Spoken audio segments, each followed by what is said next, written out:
Hey everyone, and welcome to Learn English No. 1. Today, we're diving into a fascinating Zen tale.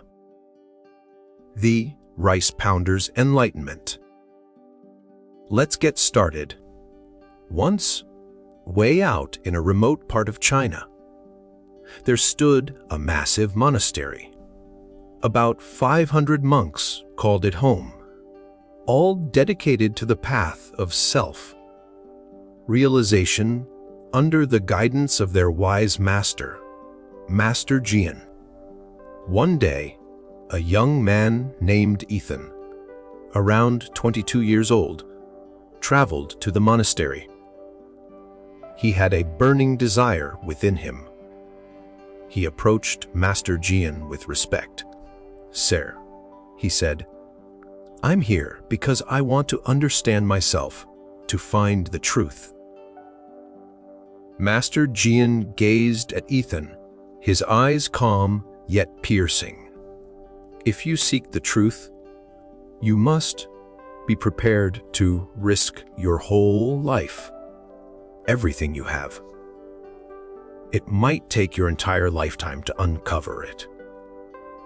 And even then, there are no guarantees, no promises that you'll reach the truth in this lifetime. Are you prepared for that kind of commitment?" Ethan's voice was firm and full of resolve. "Sir, I've come a long way. There's no turning back for me now. I am absolutely ready." Master ZEN nodded slowly. "All right, then here's what you'll do. We have 500 monks here. Your task is to be responsible for pounding their rice. Every morning, you will begin pounding rice, and you will continue pounding until night. When you are too tired, you will fall asleep and begin pounding rice again the next morning. Don't do anything else. Don't think about anything else. Just follow this path.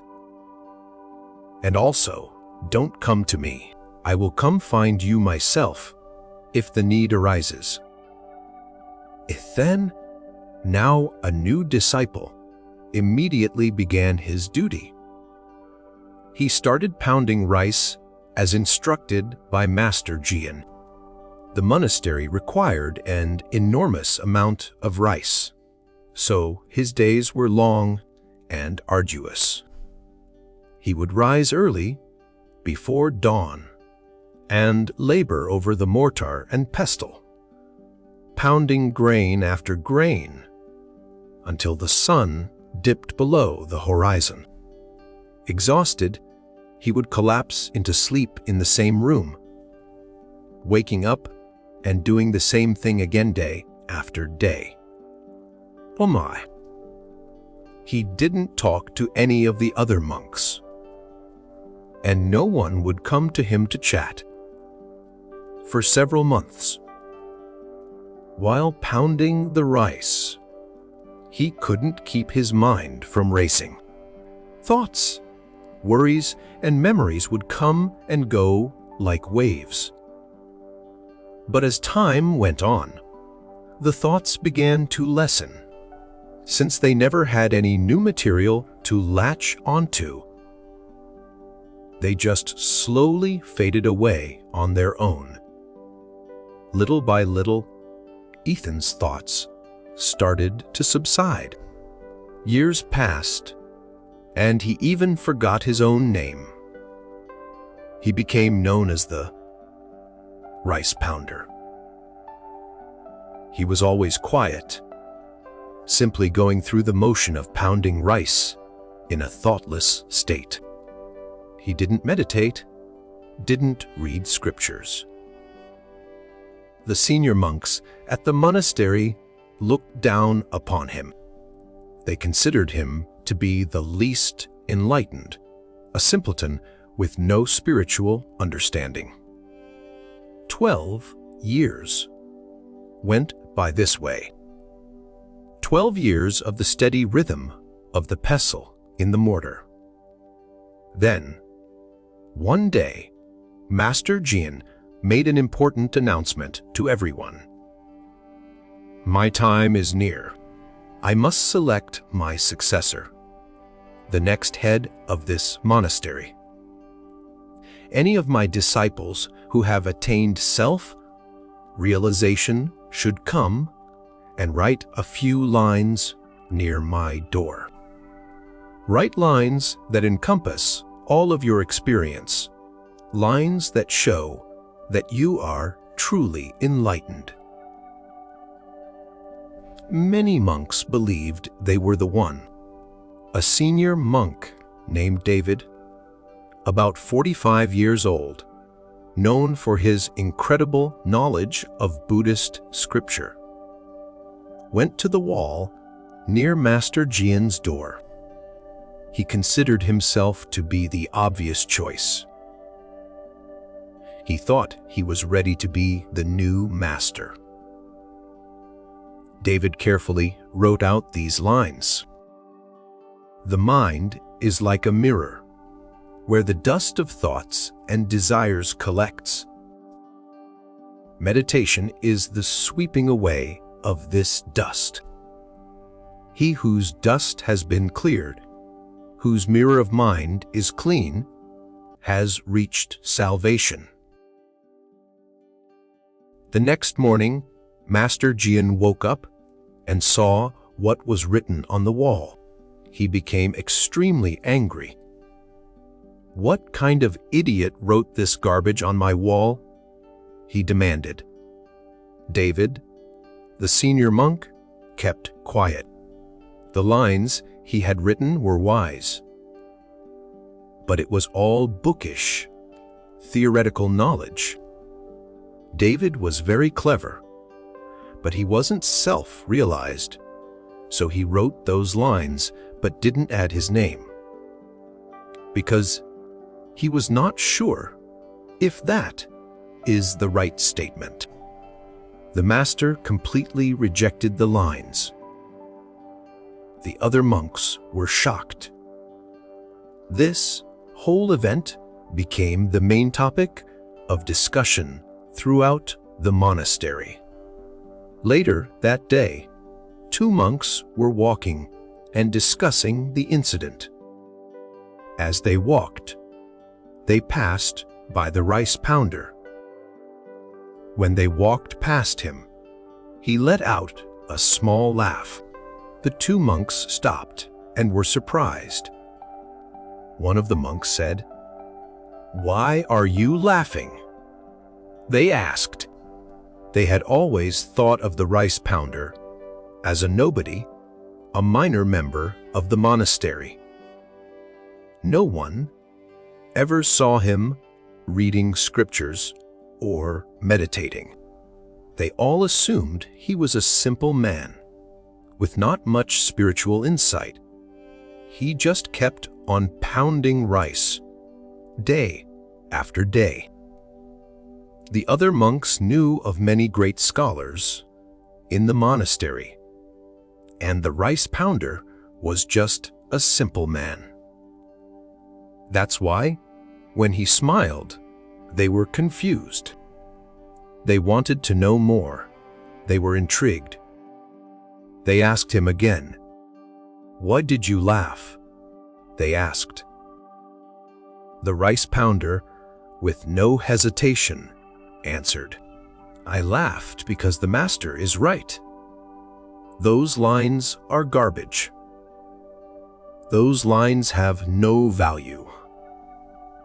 The two monks were completely taken aback. "Can you write some lines? Lines better than that?" one of them asked. The rice pounder looked at the two monks and responded, "Well, I can't write because I'm illiterate. However, I can say a few lines, and if you can write them, then I'm ready to go with you."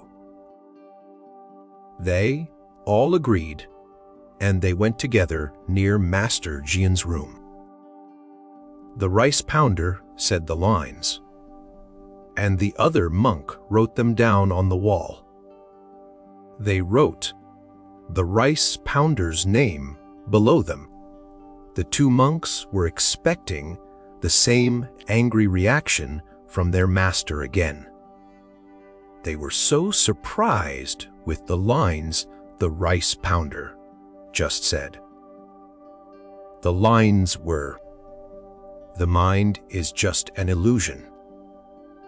There is no such thing as the mind, or any mirror of the mind. When the mind doesn't exist, where will any dust collect? He who knows this has known the truth."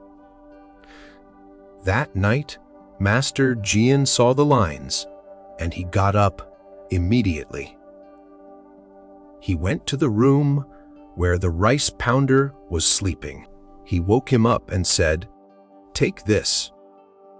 He handed him his staff and his robe. "From today onwards, you are my successor, Doc." "But," he continued, "you must leave this monastery right now. You must go far away from here."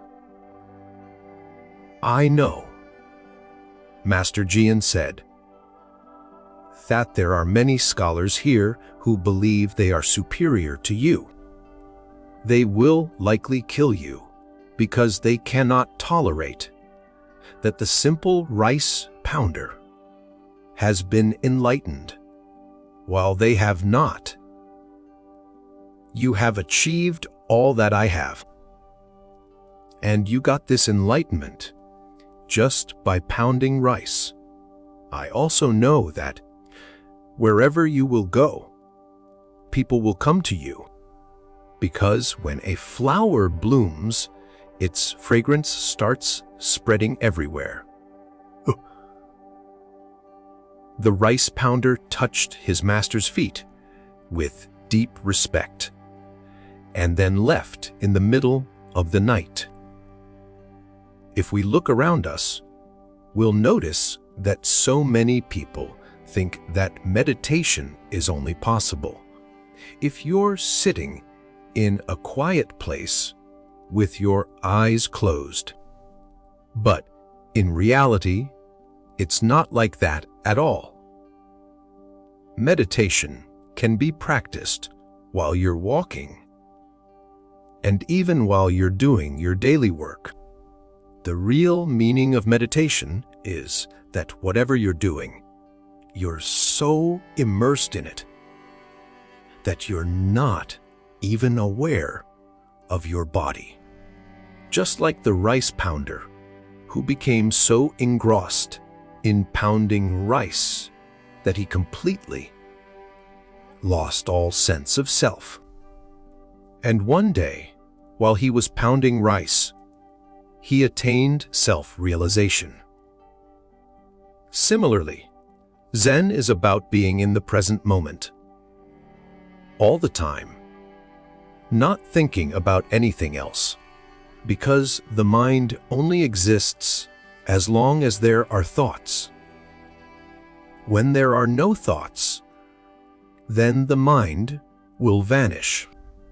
And when the mind is no more, then only your pure self will remain.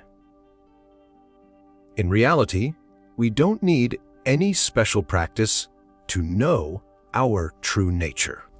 We just need to be completely lost in whatever it is that we're doing. Be so absorbed in your work that it becomes meditation. That's it for today's story. Thank you for watching. Let me know your thoughts in the comments below. Don't forget to hit the subscribe button and the notification bell so you don't miss out on any of our future videos. Love you. See you soon, my good friend.